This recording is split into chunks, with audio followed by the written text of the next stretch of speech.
welcome to the 20-minute core and breath. I had to wait for my kids to get home because they make noise when they get home, and you can probably hear them in the background, but that's just called life. So the focus is the self. So no matter what your distractions around you, come back home to the self. Today I spent time massaging, treating intuitively people that were so stuck in the outer world, forgot to come home to the self and root themselves and ground themselves. So today's practice is about grounding and rooting, and of course the breath. The most important piece is breathing. So I'd like to get started by just kind of like sitting and wiggling around and waking up your anatomy. Get into a nice cross-legged seated position, and then just start to move around in your pelvis. Like literally allow your hips in this external rotation to your best ability, propped up or not, and move and groove as you breathe mindfully. So it's so important to stop the insanity of looking outside of yourself, looking at your social media, worried and concerned about all the other things that are outside, when the most important piece is, how do I feel in these hips? Move your arms around in any way that you can. Just get those shoulders opened up. Literally let it be your dance. It's so also important for you to find your own groove, right? Like, when you put on some music and everybody's in the room and everyone's dancing, or maybe you're a person that feels, I can't move because you're so worried about what people think of you. So I always think of that one TV show where Elaine would dance like the craziest dance and she didn't care because it felt good for her. That's what we'd like to create for ourselves, is a freedom to express yourself. So once you settled in, moved your bones a bit, let's take another big breath in and let that breath go. Yeah, so really paying attention to the fullness of your lungs, breathing into the diaphragm, whatever breath practice that you're so excited to do. I always keep it simple. I just say breathe fully until the fullness of your lungs are so full that the belly bellows in and out. Keep it simple, sweetie, okay? Yeah. So from that big belly breath, those belly breaths, moving them in and out, let us do the sound of Om, meaning sound, doing, maybe being the sound of Om. So take a deep breath in.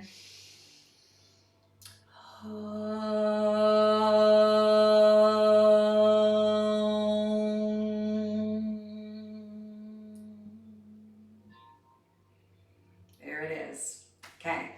So today I'd like to tap into some of the shoulder and hip movements that are really, think about this, grounding yourself. So I'm going to take off all my jewels because I really don't need these in yoga practice. Make sure you have your yoga mat. I don't know exactly what else we're going to need. Sometimes I flow in a different direction than what I say, so that's why I don't say anything anymore. Because regardless, you do your best. That is all that really matters. Sit back on your toes, flex your feet in dorsiflexion, so really spreading your toes. I know a lot of people have issues in their tissues there.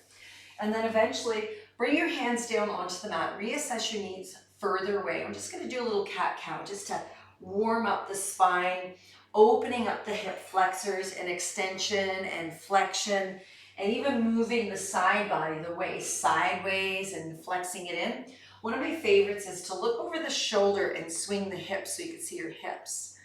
And do that a couple of rounds on each side. See if you lift your chin above your shoulders to do it, and drishti past the tip of the nose so you see your hips through your peripheral, or maybe not. Like I'm not even seeing this hip today because that's how tight my neck is. And then a little cat-cow in the convex, concave way of the spine, flexion and extension. Pay attention to what you need. Maybe it is just the swaying from side to side. Fantastic. And then from there, let's sit back on the heels, take your forearms down onto the mat, and then walk your knees further back, and just a little warm up for the shoulders, moving your shoulders forward towards your elbow creases and away from your elbow creases.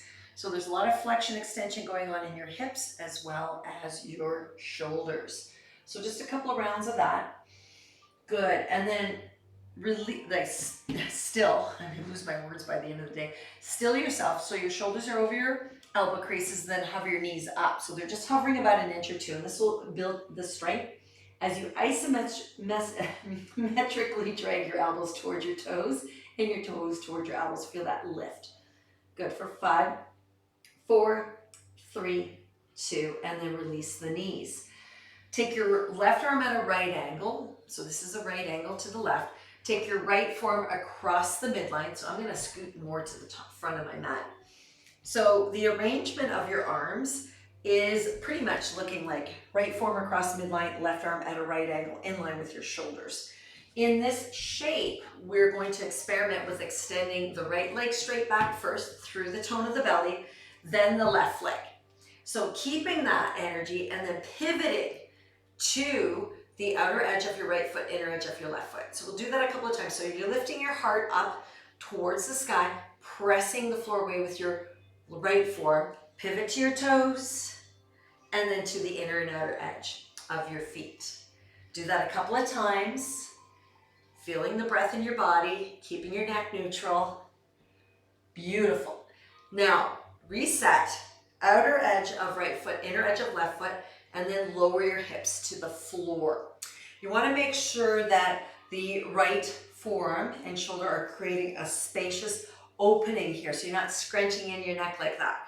So if you need to reassess your right forearm so you can breathe and lift your heart up, because now the tricky part is your feet are aligned. You can see in the bird's eye view the outer edge of the right foot, the inner edge of the left foot, the left hand arm at a 45-degree angle, the right forearm lined up, kind of like a sideways sphinx, and then tone the belly, and you're gonna lift your hips up.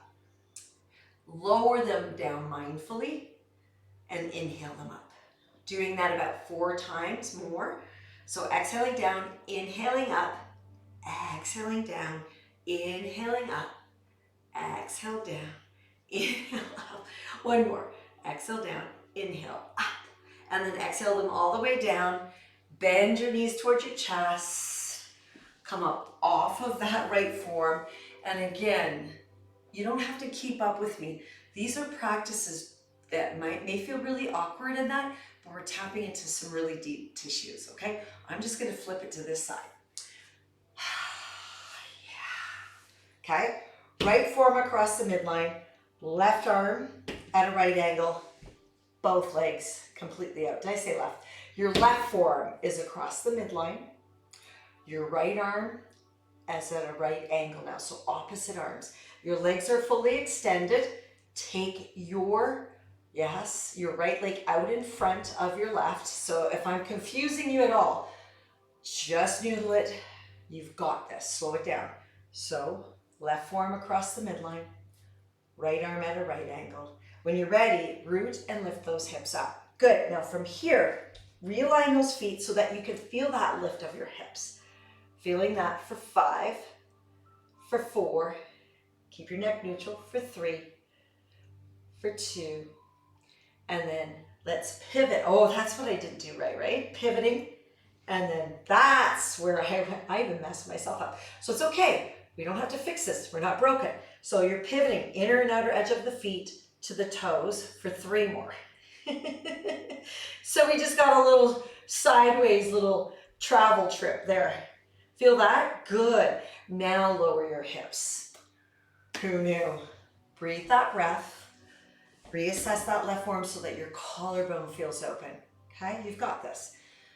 Take your right arm at a right angle in line with the left forearm. So X marks the spot in a sense. If you feel that you need to navigate this so your chest stays open, because now we're going to lift the hips. So press hips up. You're pressing into your flexed feet. Really important that you get those feet anchored.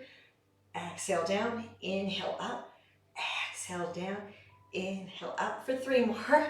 You've got it for 2 more. Sound like the Jane Fonda workout. 1 more. Beautiful. And then exhale, release. And then bend your knees to your chest. Come to the center. And I'm not making this stuff up. I just got fumbled up on that side. So now take a deep breath. Draw your knees up towards your chest. Now, a lot of you have to choose to, you don't have to, but to feel better, you got to open your knees up wider. so that you can allow that the boobies and the belly go in there. But if you don't have the flexion between your thighs, it might look a little bit more like that. So whatever you can do, find the seated position, tuck your hands underneath your knee creases, and then I'll just turn sideways. You're gonna tilt back onto your sacrum and elevate your feet as you draw your shoulders back. Really important piece. So hug in as much as you can your quads towards you as you keep your chest lifted. Then maybe some of you may be able to open up your hands or even squeeze your knees together, keep your chest lifted, even elevate your shins parallel to the floor. Some of you may take your hands to the floor and experiment with fully extending or keeping your knees bent or toes to the floor for 5 more, for 4 more, wherever you need to be, for 3, for 2, and then release your feet. Swing your legs to the side, come all the way down onto your tummy. From this place, what we're going to do is draw the forearms onto the floor. Make sure you're on the fullness of your mat. Really engage your hands. Create a suction cup with your fingers, palms. Curl the toes under, walk them towards your knees, contract your quads so the knees lift up. Extend through the crown of the head so you're looking at your thumbs. And on the in-breath, you're going to lift your hips up, okay? And then very slowly exhale them down. So this is controlled movement. As soon as the thighs tap, lift them up. So that could be an exhale if you want it to be, and an inhale, the belly can go down.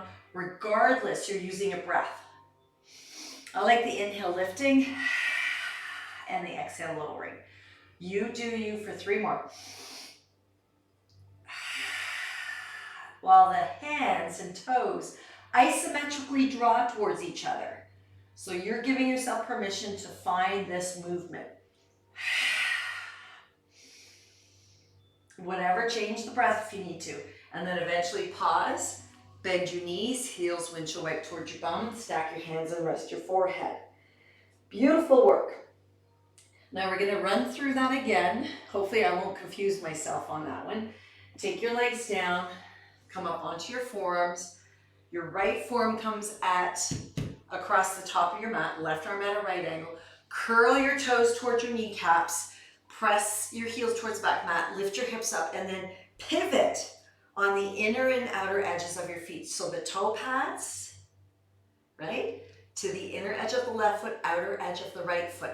So you're keeping your hips up nice and broad, you're pressing the floor away with your fingers, and of course your forearm. Pivot, in breath, exhale. Whatever breath you want to use. Inhale, exhale. Keep your neck neutral. 1 more of those.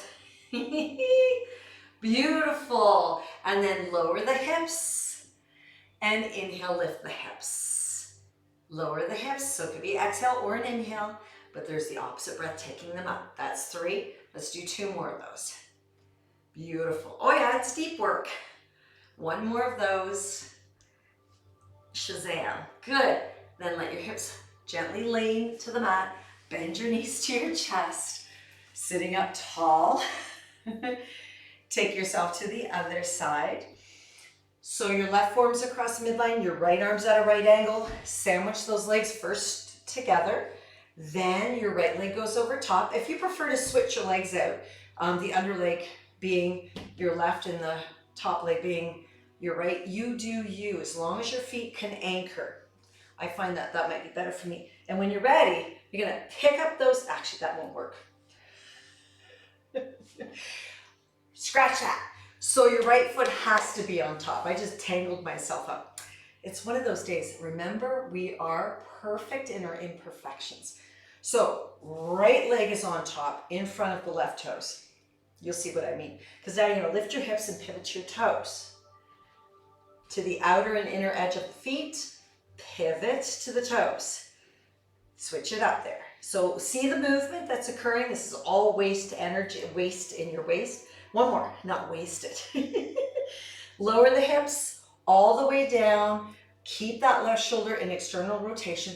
Lift your hips up. Control them down. Lift them up. That's 2. Control them down. That's 3. 2 more of those. All the way up and down. Last one, up, up, up, and then lower the hips down. Bend your knees towards your chest. Find your sitting bones. So again, it could be like this. It could be like this. Just gonna give you a sideways profile. From there, find your sitting bones and you decide which arrangement that you would like to create for yourself where you're in control of keeping your spine elongated. Your inner thighs are moving back and apart and you're lifting your heart. You can hold your knees. You can straighten your arms or your legs. You do you. And I'm happy right here for 5. You can do this for 4, for 3. Keep that chest lifting. 2. And then release. Right. Swing your legs to the back of your mat. Come all the way onto your tummy. Take your forearms down onto the mat. Walk your toes towards your kneecaps. Find that first, get it there, and then when you're ready, isometrically your elbows move towards your toes, toes towards your elbows, and when you're ready, you'll lift those hips and lower them down mindfully. Keep your chest broad, so inhale up or exhale, whatever breath you want to use, and the opposite breath takes the hips down. Let's do 3 more of those. Up you go, and then down you go. Yeah, stability here. Up you go, down you go. Let's do 1 more. Up you go, down you go. Fantastic. Stack your hands, bend your knees, a little windshield wipe. Breathe that breath. Fantastic. And because it is 3, I can speak English, 3s are always fun. So it'll give you an opportunity to noodle this in your head too. So come back up onto your forearms. Walk your toes in. Pivot, or not pivot, walk your toes in.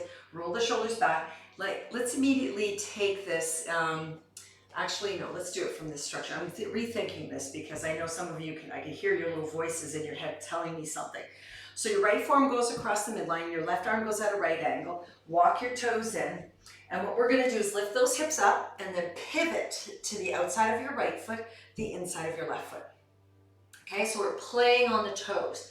I always say in class, toes are very important. My next lifetime, I'll have to do something with feet. So 5 of these at your own pace, learning to do it. Yes, you're gonna work those toes. Good, and then lowering your hips and picking them up 5 times. So that in breath, that out breath, secure your hands and your feet, go at your own pace. Make sure you're not dumping. You're in control the whole time. So when you lower your hips, you're not dumping. I'm gonna do 2 more. Keep your chest broad. 1 more. Don't fight if your hips don't go very high today. Good, then bum all the way, hip all the way down. Bend your knees in towards your chest. Take a breather for a moment. Then lay yourself down onto the outside. So to make it easier, perhaps come all the way onto your belly. So now your left forearm's across the midline, right arm is at a right angle, walk the toes in, extend through the crown of the head, then lift your hips. Good, then pivot to the outside of the right foot, inside of the, outside of the left foot, inside of the right foot, and play. Now you're getting an idea. So about 5 times of these twists. Want to keep everything neutral except you're twisting through inner and outer edge of the feet. 2 more for me. 5 at least, okay? You've got this. Good, once you're at the side again, lower your hips and pick them up. But make sure your feet are established so that you can feel comfortable in the anterior left shoulder staying broad. Okay, I've got 3 more of these. Lift those hips. 5 at least for yourself. Feel it, stay with it, tone the belly. There's reason for all this stuff. Yay! And then lower the hips. Bend your knees in towards your chest. Find your sacrum. Breathe that breath, a little sideways profile. Hug, hug, hug. And there we go. Find your half ship, your boat pose. So once again, this is really a 20-minute practice of like saying, who am I? This is it. You're in it. If you need to take your hands back, the chest stays up, the spine stays neutral. So it's not rounding, it's up for 5, for 4, 3, 2, and then cross your legs. Sitting up nice and tall. because there's a pinnacle pose to all of this. And I know the 20 minutes is like right there, but I talked a little bit at the beginning. So let's show it to you. Come all the way onto your tummy. And you kind of saw me do it a little earlier. So from your Sphinx, walk your toes in, lengthen the neck. When you're ready, elbows towards toes, toes towards elbows, lift your hips, right arm at a right angle, pivot to the inner and outer edge. Take your forearm across the midline as it feels comfortable and lift your hips up. And then maybe stack that top left leg on top of your right leg, and voila, Vashisthasana on your forearm. So lift those hips up. Play with it for 5. Keep your chest lifting for 4. For 3, you can even pick up that upper leg for 2. And then lower down slowly, knees to the mat. Sit back on your shins. And I'm just going to do, instead of flipping to this side of the mat, I'm just going to take the right forearm and left forearm in. Go this way. Okay, so again, toes. When you're ready, lift those thighs. Take your right arm at a right angle, pivot. And if your arm doesn't want to pivot already because it's a really sticky mat, then take your right forearm or left forearm across the midline right off the hop, lift your hips, and then pivot to the outer edges of your feet. Voila, you're in that modified Vashisthasana, and then play with it. So on the forearm, lift your heart and maybe feel secure enough that you can pick up that top leg. And this is where the inner thigh muscles really could use work. That's why I'm doing this today, because that's where my inner thigh work is. I'm not able to even pick up my right leg today because that's how sticky it is. For 5, for 4, 3, 2, and then slowly hips to the mat. Bend your knees towards your chest. You got the back side of me. Swirl around. Breathe that breath. Sitting nice and tall, use your yoga bolster. So I know that was a lot of forearm, a lot of pivoting, a lot of like rubbing on the elbows and the toes and the heels, but yeah, learn something new. You'll feel these muscles activate, not maybe today. You might have felt awkward. At the beginning, we are most often using much effort as a beginner. And as you practice it, it becomes effortless. Yes, it will. Trust me. Take a deep breath in and a letting go breath out. Yeah. Again, a big breath in and that letting go breath out. Practice this one like throughout the week. Laugh at my mistakes because they are perfect in their imperfections. And know that never ever choose to, let's rephrase that. Choose to forever move forward and expand yourself and learn something new, okay? From my light to your light, Om Namah Shivaya. See you in the next episode, and maybe you'll join me for the restorative and breath. It's a much due practice for everybody, especially in a day where we're running around. Literally, I watch people chasing their tails when all we need to do is just stop. From mine to yours. I'm the other you, you are the other me. Keep on breathing mindfully. Okay, thank you.